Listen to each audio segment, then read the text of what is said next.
Welcome to Interceptor Beyond podcast. My name is Arthur, and today in the episode we have two American bands, Kadabra from Spokane, Washington, and Warlung from Houston, Texas. Don't forget to follow this podcast on Spotify or any platform, of course, if you dig it, and rate this show on Spotify and Apple Podcasts. Cats. Anyways, let's talk to Kadabra. I'm Garrett, and I play guitar and sing in Kadabra. My name is Chase, and I play them drums. And I'm Ian, and I play bass guitar in Kadabra. Kadabra, how are you doing? So you've been traveling Europe? Yeah. Where have you been yesterday? Let's say like this. Yesterday we were in Slovenia. Yeah. I forget the name of the city. We played at Muknuj. Fuck. Sorry, we're bad at this. It's MKNZ is the venue, and it was awesome. They like to party there, that's for sure. We stayed up way too late. We're very tired today. I'm gonna take a nap as soon as this is over. I mean, normal. Each time when I meet... Oh my. Don't worry, man. We spilled a little bit of beer. Chug it. That's 100%. That was tasty. 100% a Chase thing. That's authentic Kadabra right there. Can't fucking write that. Super tasty. Don't worry, man. Together with the compressor, it will sound really good. I'm so sorry. That's how you know Chase is in the room, is when a beer is spilt. Nobody spills here. We're gonna lick it off. Perfect. All right, we're good. No, don't worry about it. Let's go back to not beer. Sleep. We were lack of sleep. Yeah, you're fucking tired. Yeah. Yes, very. Well, first of all, let's do like this. Because there's not much information about your band except that you're from Spokane, Washington, right? Yeah. And then you started in 2021, Yeah. right? With this band, because Yes. Yeah. So first of all, we have to do the basic shit. I don't usually do the basic shit because like. Yeah. So how come? First of all, you are together as a band, and how come you're here? Yeah. So as far as the formation of the band, it was COVID. Ian and Fuck COVID. I know, fuck COVID. Ian and Thanks to that, we have a band. it's a bittersweet pandemic, you could call it. But Ian and I lived together at the time, so I wanted to. We weren't doing shit, so I was like, let's write a project. And I've always been a heavy psychedelic writer in my past, and so we wrote a handful of songs, wrote most of the first album, most of the project, and wanted to audition drummers around town, and my first choice was Chase. We didn't really know him at the time, but so I added him on Facebook, and I said, I have a project, and I want you to come try out for it. And so he came and tried out for it, and he fucking killed it, and I knew him from around the scene of just being the... We played many shows together in other bands multiple times. We were acquaintances at the time. Yeah, we weren't so much friends, so, I was like, well, first of all, I know he can play drums, but, mainly the practice and tryout was to see if he could fucking hang, and drink, and, just be a fucking, fit in. So, and it was perfect. He nailed the songs, and He could drink. and he could drink, and here we are. So that led us here. So now we're in Slovenia, we're in Austria. We were in Slovenia earlier. We're in Austria, and he's spilling drinks now. So yeah, he's moving on up. Yeah. On the right path. Chase, what do you think when the guys asked you to be in the band? Well, that's very, very nerve-wracking for me because so Ian and Garrett were both in one of the biggest bands in town, both of them, in separate bands, and they're in a band together, all crazy shows. And I always just played in these ska bands and punk bands and stuff like that. Ska? Mm-hmm. Oh yeah, huge ska fan. Yeah. I like that. It's my second favorite drum beat. other than the DB. Anyways, that being said, so You see the guys like what? Don't mention Scott. It's not that cool, man. No. On my podcast, I decide. Sky is cool. You guys don't get it, okay? you get me started talking about drums will never end. Anyways, so when Garrett hit me up, I was like, oh my God, these guys want me to play in their band. Like, ooh, like I was excited. So when I got there, you know, I was just very nervous and all that. And they're like the sweetest boys. And like within a week, we all became best friends. You know, that was always a thing. Boys.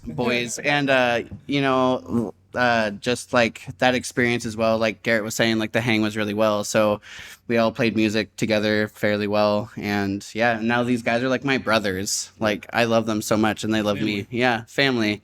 Yeah, within a week. And now at this point, like I feel like we all been friends forever. So you've been in the band altogether like 2 years already, like something like this. Right? Yeah. The years the Kadabra has existed for not quite 2 years as far as the album. In playing, you know, we've only the project's only been basically active for about a year and a half, I'd say, and you know, we're enjoying the momentum it has so quickly. So. How did you get in touch? I mean, not touch, but you're on the label of Heavy Psych Sounds, right? How did it happen? Ian can tell you. Yeah, I just sent out an email. We had our album finished, mixed, mastered. We had artwork, and Garrett and I were talking about just releasing it ourselves, just putting it on digital because there was no concerts going on or anything. And then one day I was like, you know what, fuck it. I'm just going to send out some emails, see if we can get anything. And the next day, Gabe emailed me back and said he loved the album and he wanted to sign us. It was that simple. There wasn't really any crazy story. I think there was one other label based out of Germany that contacted us, but we decided to sign with Heavy Psych. Heavy Psych is a really cool band. The label, you're right. And Gabe, I think he's like the musician for Black Rainbows, right? Yeah. I own the T-shirt of Black Rainbows. It's one of my favorite T-shirts ever, and I love Black Rainbows. So like really cool band. Gabe, talk to me, man. When do you need to do an interview when you go on tour or whatever, like online, whatever. Yeah. Heavy Psych Sounds really cool band again. It's fucking band. Label. They're on Black Rainbow's label. Yeah, that's what it is. They're on Black Rainbow's label. Yeah. Hippie Death Cult Sounds Records is what it is. Yeah. Hippie Death Cult that I interviewed before are also on that tour. Yeah, they're good friends of ours. Yeah, they're from. Shit, I should have asked them what to ask you. You should have. Yeah, they would have just made you ask us stupid questions to embarrass us, though. Well, usually, you know, when they ask people like what you can ask them, they don't have no idea what to ask. Yeah. They're like because they don't know what they can ask about personal life, not personal life, and all that shit. Yeah. So it doesn't matter anyway. True. Yeah, but okay, so it's the first time for you to be on tour in Europe, I guess. In Europe, yeah. We tour the States a lot, mainly like West Coast, Midwest. Not so much Midwest. Yeah, maybe around there. Midwest, West Coast, in the United States. Considering that you're from Washington, not DC. No. Or top left corner. Yeah. And next month we get back from this tour, and then next about 25 days later we go on another one on the West Coast in the States. Yeah, classic touring musician. That's how you should be doing this, unless you've seen somebody who's doing something different. No, some people do hate it. Yeah, they shouldn't be doing it if they hate it. So we love being on the road. We love the road. So. Which I wouldn't say we love the road as much as we hate our lives at home, I guess. So it's when I was interviewing Clutch, when I was interviewing Tim Soult, he's like, yeah, I'm on the road all the time, like 8 months in a year, right? And I'm like, how do you feel when you go back? Because he has 4 kids and stuff. Yeah. He's like, yeah, I love it, but. On the road. Yeah, it's addicting. It's addicting. Yeah, it's fun. There's no responsibility in a way. You have everything. Like it's like kind of. Yeah, a little bit. Yeah. We got food. We got beer. We got sleep sometimes. Yeah. Garrett bought a hat. I did buy a hat. Not this hat. I bought a hat in Venice. Which hat? It's fucking goofy. It looks a lot like your microphone. My microphone is Dead Cat. Everybody knows about it, but I think I actually might have bought a dead cat in Venice and put it on my head. we here on the support. We support that decision. Yeah, we fucking hate cats here. Yeah, Austria hates cats. It's like Dead Cat's on the microphone. Dead Cat's on hats. Exactly. Just gonna come back to America and just have fucking cattails around my neck and just cat feet as earrings. No, seriously, fuck cats though. Yeah. Fuck cats, man. Like Dead Cat's overweight. I'm in. Even though I love cats, but fuck him. All right. So, how was the European tour going so far? I mean, first time, I'm pretty sure we have a lot of like impression from all the shit that's going on. It's like so many places every day. Yeah, it's overwhelming. It's overwhelmingly welcoming and hospitable, beautiful, kind. Just all the nicest things that you could use to describe something as what this is. You know, it's completely different than America. You're treated with care here. You know, every city, every venue. You know, they treat you like they appreciate you, and that's just something we don't experience in America. So, you know, and then the sights as well, but mainly the hospitality is what I've noticed that is just incredible. So You're treated as a human. yeah, it's unreal. I don't know. Yeah. I say this because I interviewed people from San Francisco. Yeah. And they have experience of touring in Los Angeles and West Coast and stuff. And they said, oh, nobody gives a shit about you. No, they fucking don't. It's crazy. You know, we made a joke a couple times. Like, I'm never playing a show in America again. Like, this is you know, it's just so nice over here and welcoming. And, but yeah, so it's like I said, it's just something you don't really see too often over in America. But yeah, I'm glad to hear that. I mean, you're cool musicians. You play cool music, and I want you to feel good in Europe. thank you. How was it so far? Like, what's your biggest impression? I mean, all cities, all venues in Europe are awesome. All countries are awesome, and all the people are in those countries are awesome. Yeah. But what impressed you the most as being, for example, an American, something like this? I mean, you've seen like, wow. Oh, like this architecture. Venice. Venice. Yeah. It was unreal. Yeah. Yeah, I mean, we walked around for 3 hours. Like, we were just so enamored by how everything looked. We didn't even realize we were walking around for 3 hours. And then we realized we were fucking exhausted. And as soon as we hit the van, everybody just passed out and fell asleep. Yeah, but it's good that you're actually like having a chance to enjoy the day. Did you have a chance to check out Vienna? Little, not so much, probably, right? So much, yeah. I think tomorrow. You were in Slovenia, right? Yeah. Yeah.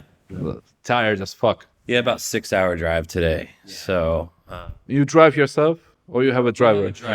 we have a driver in a van. And he is the coolest guy ever. Yeah. Beggar, right? What's his name? That's his Instagram handle. Adam. Slide in the DMs. He's a sweetheart. Yeah. Dave.Bagger. Yeah. Where did you find him? Gabe, actually, from Heavy Psych, hooked us up with him. Makes sense. Yeah. Cool guy. He's been our hero. So Yeah, you need a driver because, man, like especially when you're like in Europe as an American band. Yeah. Oh, no, man. yeah. All right, so everything is awesome. Super new experience. Going on tour after like how long still you have till the end of this European tour? 2 weeks. Yeah. So we fly out on the 21st. Right? Yeah. So about 2 weeks. So this is a week. This is our 7th day here. Yeah. So we got until then. Yeah. I mean, everything is intense. Did you expect that you're gonna be like touring in Europe? Actually, if you think about it, the band exists since 2021, right? Something like this, and you're already in Europe. It's like pretty heavy. Yeah. I mean, growing up, playing in bands, it's something, in the US you always dream of doing. You always dream of going over to Europe. We've never been to Europe until this month, just as people, like for vacation or anything. And it's been very eye-opening and amazing experience. Like, it's worth us feeling like shit and being tired right now because we want to see everything. We want to experience everything. We want to meet all these amazing people, so on, so on. Yeah, it's fucking awesome. Yeah, I mean, and you should do it. I feel like really bad for the bands who have to be like stuck for whatever reason in their tour buses or whatever. Yeah. But you actually like make it's not easy, but you make an effort to check out the city. Like not many people actually do that if you check it out. Yeah, we're trying. We're trying. Yeah. All right. So okay, 2 weeks, then you go home. You get some relaxing time. Some relaxing time. What's next? What's the plan for the end of this year? Well, not the end of this year. That's the question I was asking before the end of this year all the time. It's in my head. What do you got? What are you saying? Some plans. Yeah, we have our second album. It's recorded, it's mixed, it's mastered. We just Tell me more. Okay. This is some exclusive shit. Okay, tell me more. The sound, production, analog, digital, studio, the process. So we went to the same guy who did our first album. All right. His name's Dawson Scholz. He's amazing. Yeah, good. some shows, good. master and mixed. Yep, exactly. Good friend of ours. And it's an album that we all agreed we're 100% proud of and excited to show people. We put a lot more effort into this one. Like our first album, we were just writing songs, had no ambition to do anything with it serious. And now that, we're working with Gabe, we decided to put in some more effort. And I think lyrically, it's a lot more personal to Garrett. I think we tried to push ourselves as musicians a little more and more like write solid, good songs. We scrapped probably an album's worth of songs while writing it. So we'd like write a song, go to practice again next week. Garrett would be like, I fucking hate this song. And then we just wouldn't play it. The goal behind the album, is we slowly realized within writing it was we wanted to make it like seamless in a sense, from side A to side B. So I mean, like good quality shit. Yeah, as far as like transitions as well between songs, slow fades and outros that become intros. Like everything. In other way, you hate shuffle. Yeah, shuffle. Yeah, this album, it would still be a good song, a good album on shuffle. But it's gonna be cool because it'll be essentially a side, a side A and side B for the vinyl, that will just kind of flow. So yeah, with the support of Heavy Psych, they're gonna press the vinyl, right? Yeah. You knew that, and that's why you also decided to do it in this way. Yeah. Because you have an ability to do this. You have a chance. Of course. Yeah. Of course. Yeah. Mm-hmm. Yep. And the CD has an extra track. It'll have an extra track on it. Hidden track. I wouldn't call it hidden. It's just an extra track. It's vinyl. It's gonna be hidden. It's not. It won't fit on vinyl. But it won't. You can put it on the thing in the middle of like a hidden track. A little hidden right in the middle. Yes. Okay. Gabe, listen to us. He will figure it out. Can't tell anybody though, so you have to cut that from the podcast. All right, but that's the quality. What about the sound? Are you going somewhere else as a sound of the music stuff?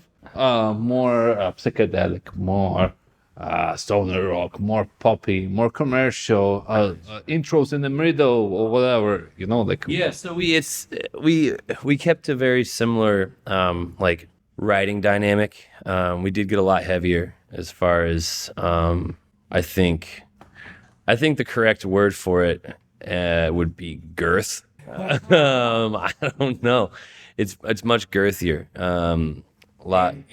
And psychier, yeah, but still, as far as dynamics go, it's very very riff driven, melodic with vocals, like vocal harmonies. It's psychedelic, riffy, and then also it's very beautiful. It's like a very beautiful album. It's got undertones of beauty as far as being uplifting, but also like dreary. Did you have something in mind regarding this in this album? we're gonna focus on this topic or that topic or this theme, or it was more about the feel, what you want, and then some experimentation kind of? Lyrically or just musically? Everything. I don't know. I think I wanted to, have some more just heavy driven riffs in it compared to the first album being a little bit. I think the first album was more dynamic in certain senses, but this one's really just heavy riff driven, and it's a really driving album. So I would say. Do you feel that, obviously when you got signed to the Heavy Psych Sounds, you probably checked out the musicians who are on the label. That's part of why we sent the album to them. We've been fans of a lot of the bands on the label, so we're like, it'd be cool if we could, join. Do you think that it influenced you a little bit on how you make your sound after, It's like an influence, like you're like, maybe it will feel cooler or something like this. Say not really. Thank God. I don't know. No.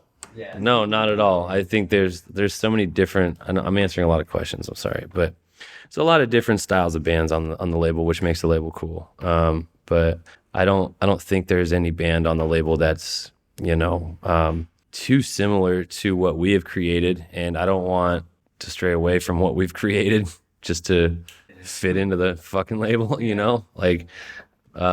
we like writing what we write. So yeah, exactly. Nobody expects you to be there. And my question is a trick question. I mean, not if you're gonna say we'll take. I was like, next album. Well, fuck you guys. I'm trying to sound just like Bongzilla. As the next album is really just real heavy. But you have to do this. You have to say that next album is going to be like the shit because you want people to hear it. So the next album. Yeah, I don't mean to cut you off. I'm sorry. We think the next album is going to do fucking huge things. As far as like, the impressions that on people, and like the difference between our first album, our debut album, and this one. I think we have a lot of high hopes for it.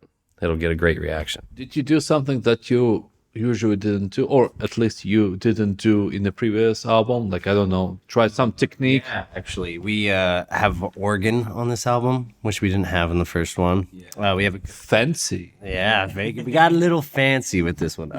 We have a friend named Blake Braley. He's a local piano organ player. He's amazing. And he laid down organ on the whole album. We mixed it so it's subtle. It doesn't overpower, so it doesn't contrast extremely from the first album. But there are parts, where we have the organ shine in the front. So I'm excited for people to, experience that, and hopefully people are into that. Is this are people going to experience the religious experience? Well, I mean, divine. I mean, God's not real, so I don't think that'll happen. That's what we want to hear. That's the most important thing that you need. All right, okay, guys. I don't want to bother you too much. You need to play a show. We just we're recording right after your sound check. Which Kadabra song should I put at the end of this episode? So it's a good introduction to your band. Yeah. What about? Graveyard's pretty straightforward, man. Graveyard or Settle Me, that's what I say. Yeah, Settle Me for sure. Settle Me. Settle Me. Yeah. All right. Now, and say the title of the song with attitude and feeling. Oh, yeah. The title of this song? Yes, so that they can cut it in, so that... Oh, so we're going to introduce the song coming in. What if we all three do it together like local news stations, and we'll say, hey, we're Kadabra, this is Settle Me, and then we all fucking high five, and then you can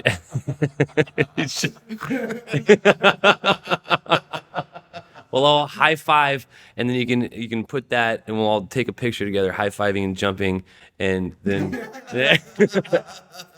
this song is called Settle Me.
Okie dokie, thank you, Kadabra. Now let's talk to Warlung. Yeah, I'm George Baba, and I play guitar and sing for Warlung. Warlung. Warlung, I really dig that band. And you got a new album that came out last year, 2 years ago. The new album came out in November of 2022, so not too long ago. Yeah. 2022. Dude, man, I think you changed a little bit of your music style of how you sing, right? If I think it might have, but it's hard to know when you're in the process when it changes and when it doesn't. But looking back, yeah, from the first 1 or 2 albums to this one, I can tell a difference, but I'm not sure when it actually happened. Well, you got 4 albums. I think 2 or 3 independent, and number 4 is on Heavy Psych Sounds. So the first 2, Sleepwalker and Immortal Portal, we released on our own. And then when we wanted to release our 3rd one, Optical Delusions, that's when we got with Heavy Psych Sounds, and they released that one. And this new one, Vulture's Paradise. But whenever we released our 3rd one, they offered to repress the first 2. So we kind of did like a whole thing of all 3 albums kind of like in one. And then we had this new one, of course. Yeah, and you exist since 2016. Makes sense, because when I was talking to Kadabra just before this, and this episode will come out in chronologically, so I would talk to Kadabra and then I'll talk to you, right? And we're talking right after the gig, and I saw the gig, and you went really good. I mean, everything is great. Like, seeing you live, thank you very much for coming. It was really nice. Thank you. I mean, we just love it. If anyone even knows us, and the fact that you've heard of us and you came to the show means a lot. Thank you. Yeah, I mean, your music is awesome, and I mean, of course. Well, let's do like a basic shit, because there's not much information online. How did you get in touch with Heavy Psych Sounds? So we had the first 2 albums. We were kind of doing it ourselves, and then we were just kind of looking around at labels that we liked, of bands that we loved. Heavy Psych Sounds name always came up, and we were messaging people, and we just messaged them. Like, I don't know if it was an email or a message on something, but they just responded. We were telling them that, we had this new album that we're working on. Here's our previous stuff. Maybe if you're interested, you'd like to put it out. And they responded, and we're very positive about it. And then we just went from there. Same happened to Kadabra. I asked the same shit, just sent. It's really rare. I'm sure that happened. I mean, I'm sure they get messages all day long, and for them to like, I'm sure they read all. Yeah, but you're good, Kadabra, and you are good band. Well, yeah. Right? Thank you. Fuck it, take it. I know. But for them to, out of everyone that probably messages them, for them to say, oh yeah, sure, for us means that maybe they liked our music enough to want to invest in it at least. So that meant the world. Yeah. So they helped you with the vinyls, right? And re-releases of the previous 2 albums. Yeah, probably, right? That's right. Mm-hmm. Yeah. What's the name? Gabi of Heavy Psych Sounds? Of the guy who talked. We call him Gabe. Gabriel. Gabe again this time, because I talked to them in Kadabra, and then I told Gabe, let's do an interview, man. And come when you come to Vienna, let's have an interview, proper one. Anyways, all right. Because Warlung, okay, there's not much interviews. I need to ask you about how it happened that you are as a band. Okay. So we've actually, as members, we've known each other for a long time. Since kindergarten, as usual. Since we were 12, so almost. Me and Philip, we've known each other since we were 12 years old. We met in school, and our drummer and bass player, Chris and Ethan, they're brothers. So they've known each other their whole lives. And then in high school and a little bit after high school, we've played in bands separately and together. So we've just always played music in the Houston scene. And we got offered one show. It was like a Halloween show. It was like, hey, we're doing a Halloween show. You want to do a cover of a band and dress like them? And I'm like, cool, let's do Black Sabbath. So then we just played a bunch of Black Sabbath songs together. And then after that, we were like, that was awesome. Let's just keep jamming together and write music. And it just blossomed from there. So, okay, as usual, it started with Beatles. Yeah, but Black Sabbath, right. Okay, so you were not planning it. classic story. Somebody asked you and you kept going. All right. It was before the first album. So at what point did you decide that it was serious? I think we didn't even think it was serious until, even when we were recording the album. We actually were recording the album before we even played live, really, because we were just like having fun. Just like, let's record these songs, it'd be cool. And then we just recorded them and then put it out, playing some shows here and there. But we just kept writing songs and it just kept feeling better and better. That's when we were like, okay, we should put more time into this and pursue it more, because we were all really enjoying what we were doing and we were proud of the work. And so we're like, why not get it out there? So after the first album and then writing the second one is when we were really, really pushing it. All right. How did you find your sound? I mean, did you find your sound? Do you think you found your sound or not really? Because from interviews I made, 10 years to find the sound, 15 years to find the sound. Do you think you found the sound? I think right now, I feel like we have found the sound. They found the sound. They found the sound. I think it's bullshit, but they found the sound. Maybe in 10 years we'll disagree when we look back and say, yeah, no, we didn't find the sound. Then we found I really like the sound. Thank you. But I think from the first album, we knew what we were going for. We wanted that like darkness, the heaviness, but at the same time, we wanted the energy, which is something that I thought was kind of lacking in a lot of stoner bands. But that's not the genre. But I was like, I wanted to have a lot of like stoner riffs and stuff, but also like pump it up with some rock and roll. And so I think once we were doing that, we were just like, let's just keep this sort of formula and experiment around it, but keep that as the root of the band. And I think even though the songs have changed from album to album, I think the root of that philosophy has been consistent. How did it change? In what way do you think? Is lyrics, music, tone, themes? In what way? Or the feel about it? I think our songwriting's just gotten better. Because hopefully, that's always the goal. Whether that happens or not, that's up to the fans to decide. But us as musicians, we feel like we're proud of this last album more than our other ones. And I mean, we feel like we're proud of each album as it comes out more than the previous one. I think the tone is pretty much there on every album in terms of the feel, and the themes vary so much that we really don't have to stick by a certain theme. Like our motif, I guess, is that there really is no rule in terms of what we're singing about. There's 100 different topics and ideas that come about with the lyrics. We don't try to keep ourselves boxed in. But I don't know. I think it's changed a bit in terms of how we want to record, and our standards have gotten a little bit more strict because we know what we're capable of. So every album, it's just, we gotta do this way because it's, I don't know, we feel more refined. So analog, digital, click track, no click track. I like working with click. It keeps little things more in control. I mean, I love the idea of people not doing that, and maybe we'll try that in the future. But the way we write is like like I make drafts and stuff with like a click track, and like it really helps us kind of like when we add layers and keys and stuff, it just keeps it a bit controlled.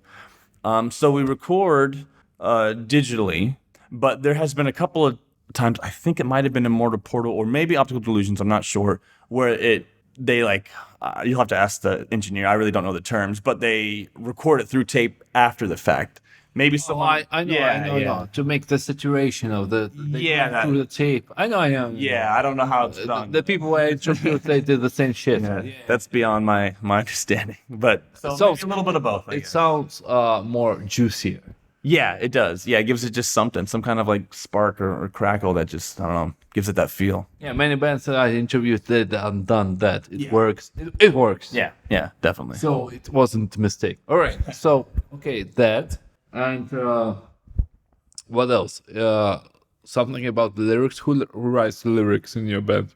A lot of us do. Oh my god! Yeah. Oh my god! There's no single voice. No. It's a committee.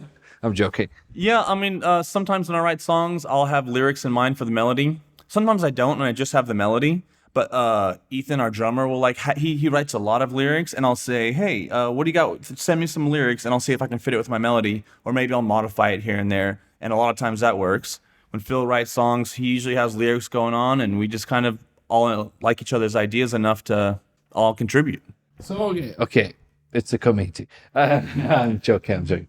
No. It's working. Like I mean, your latest album came out 2 years ago already. The last one? Yeah. Oh, on November. November. It's like 2022. super fresh. Yeah. It's like it's really cool album. Thank you. I was listening to it all the time, especially for the preparations. Like really cool. I think when I was asking you, especially when I was asking about the voice in the beginning, is that something changed about the voice? Did you change some technique or something like this, or how you? Because you're like more like vocal, not vocal, but you like to you sing more. Maybe I'm not sure. Because in the beginning it was more like stoner rock. Now it's like more, and I don't know how to say it, but it's more into emotional rock. Let's say like this, something like that. I guess I haven't tried to change my approach, but if I have, then What about technical side? Same thing? Warm up or whatever? like the way we record it, you mean? How you sing? How you warm up, how you sing, how you record, how you perform? Okay. So I guess the way I could say it in terms of like how we record and how I want the vocals to sound on the record. So we usually always double all the vocals and like kind of pan it just a little bit to widen it up. So on the previous albums, like sometimes we've doubled the harmony, sometimes we haven't, but this one we doubled the harmonies to give it a little bit thicker. And a lot of songs, not all of them, but on a lot of songs there are like maybe a lower octave or even a third harmony in there, really low in the mix, just to give it that like I don't know, choral effect, you know. Atmosphere. Yeah, and then we've also, on this album especially, our vocals have been a lot more atmospheric because we, our engineer, Jeff from the band Duel, who's also on Heavy Psych, he was our mixing engineer for this album. You know? All right. Yeah. I know that band. Yeah, you might have to ask him what he did, but whatever he did, it sounded great because it had a bit more psychedelia on it. It sounded a little bit more like, I don't know, like you were saying. Everything is connected, man. Like you're like kind of swimming in space kind of feel. Just to add that other layer of like heaviness, rock and roll, but also a little bit psychedelic at the same time. All right. Okay, so you're recording this. It was last year. Okay, so now you're. Is it your first time in Europe?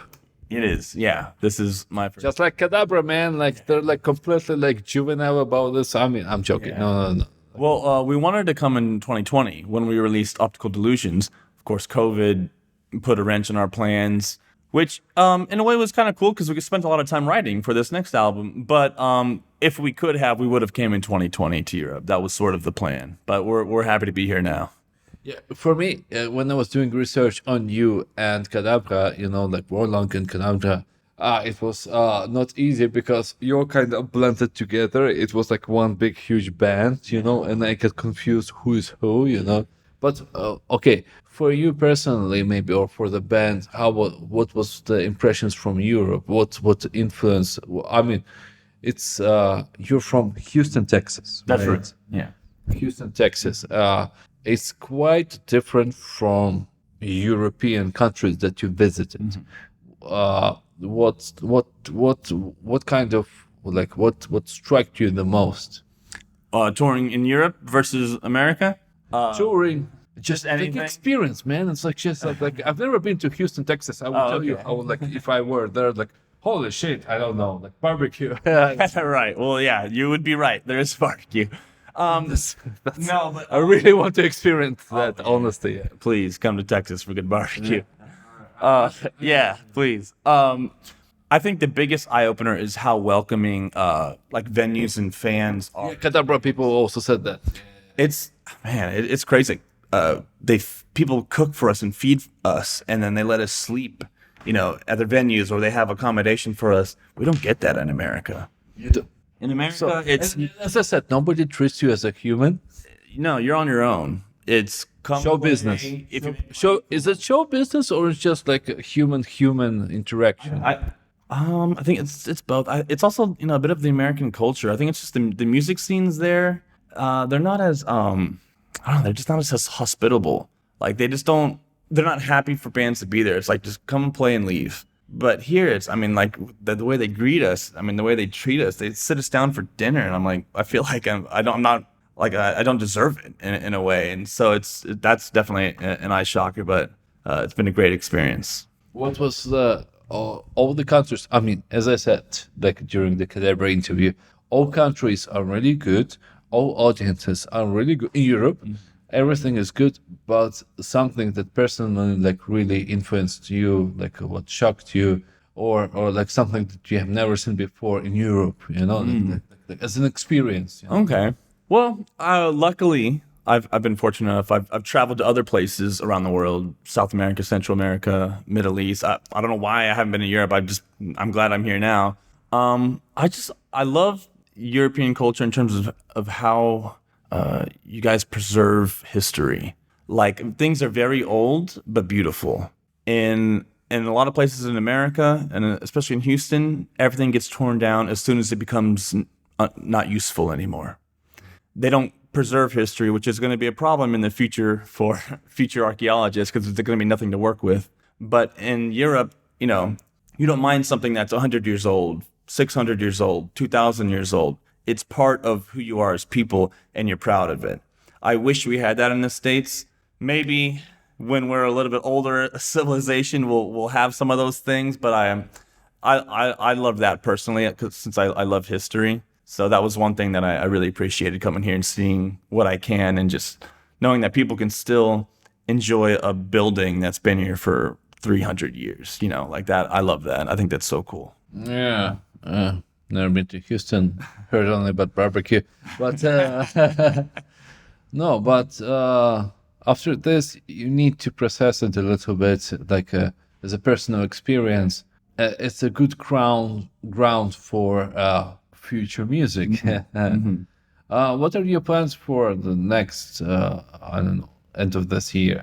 I don't know what month is this. I have no idea. Yeah, I don't even know what day it is. But after we go home, we have a couple of shows in Texas, and then I think next month we're going to go to California to play the Heavy Psych Sounds in San Francisco, and what's it called?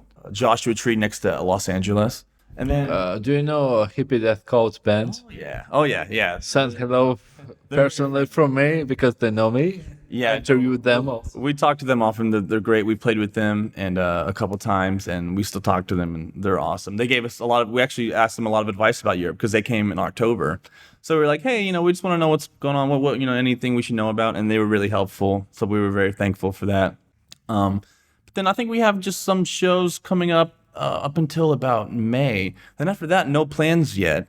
But we hope that maybe we can start writing new stuff, because we've been kind of throwing around some ideas, and they've been really interesting. And we haven't gotten to writing anytime soon lately, because we've been so busy promoting this album and playing shows and everything. But I would love to maybe this summer, or just to start really getting down and writing some more stuff. Yeah. Do you think it's good? Do you think you will stay in the same musical style, or you want to experiment with this European exotic experience? So I see it. I think a trend in our album is that we have like a home base sound that we like, which is like the heavy rock. But every now and then, some songs, they kind of branch out into other genres here and there, so that we can still retain that Warlung sound while still being capable of doing some other things. And I know for a fact in the future it's going to be that way too. Like, we have some really heavy rock and roll coming, but we have some ideas that we're excited to try that we haven't done before. But that isn't going to progress us into a new direction, but just, like I said, we have that home base, and every now and then we can just reach out and try new things here and there. Are you trying with some, like Kadabra organ, or they only mention like the organ? Or... So we do have some organ in some tracks in our albums, but they're so low in the mix only because we don't want that to be a prominent thing in our sound, since we don't do it live. It just kind of helps elevate it on the record. But what we would like to do, I think, is we would like to, on our 4 albums, we don't have like a jam or like something of us just kind of like getting lost in it. And we do that sometimes when we practice. So we're like, let's just put that on a record. I mean, a lot of people do it. We love doing it. And I don't know, it's kind of like a way to showcase your skills, but also have that maybe a few minutes or a little bit more of you to get lost in something without being like such a songwriting kind of structure which we've been doing in the past. We also want to include, like on the first album, we had like an acoustic track.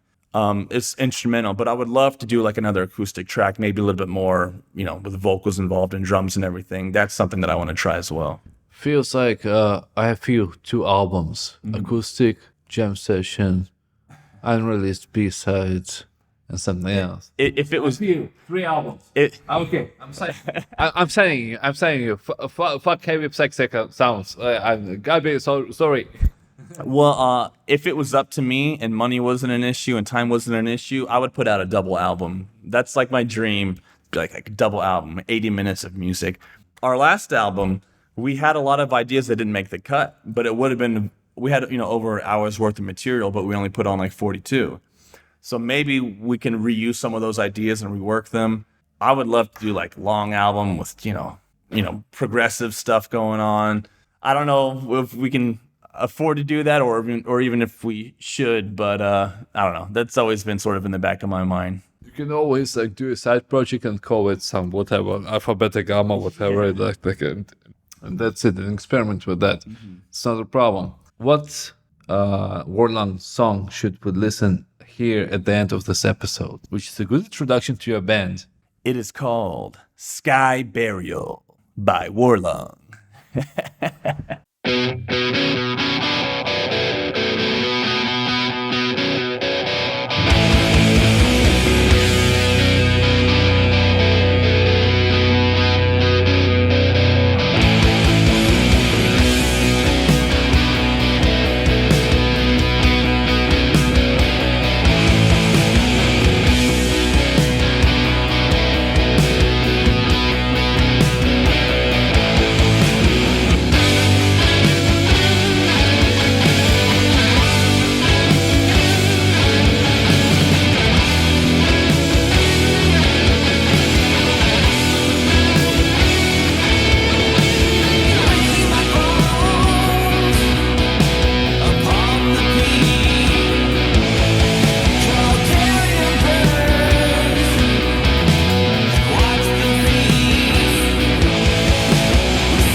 Thank you, Warlung and Kadabra. And thank you, dear listener, for staying till the end. Don't forget to follow this podcast if you dig it. More stuff to come. Until next time, and bye!